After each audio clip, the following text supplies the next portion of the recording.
Hello and welcome to my channel. Thank you so much for being here.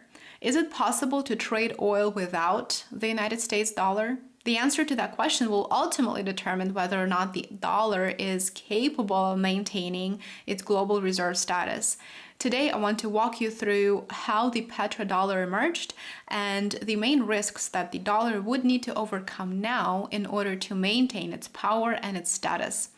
Before we begin, let me know if you want to see more content like this. You can do so by liking the video. Also, just a reminder, it is absolutely free for you to subscribe, and if you click that little bell button, you will get notified when I upload new content.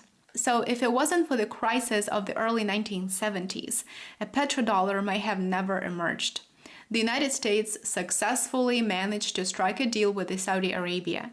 The Middle Eastern country agreed not only to price oil in dollars, but also to hold its reserves partially in US Treasury bonds, and in addition to that, to link its currency exchange rate to the dollar. So as the result, the Saudi Arabia got richer as the United States became its biggest exporter of oil.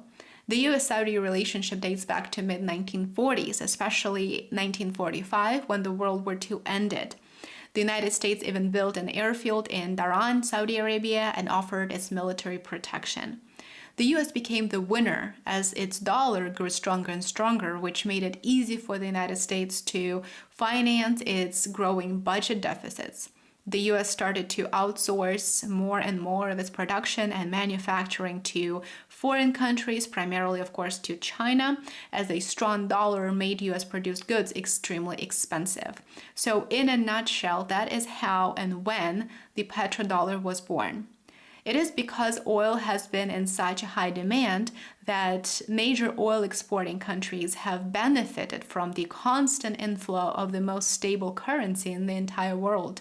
Over the years, the United States dollar slowly morphed into a tool that could be portrayed as both a carrot and a stick, if you will. Think about the capability to sanction foreign countries, for example, freezing $300 billion in Russian financial assets that were held abroad, or blocking oil sales, for example, what happened with Venezuela and Iran. So that type of foreign policy and using the dollar as a tool to manipulate others really pushed governments around the world to move away from the dollar's dominance and to find alternatives. That is one of the reasons why foreign central banks have been stockpiling gold and stockpiling silver these past couple of years at absolutely unprecedented rates, shared in the video description below. Even now, there are many Western sources, many Western economists who want to see the United States economy thrive, yet they're talking about these sanctions ultimately having really bad consequences for dollar's value.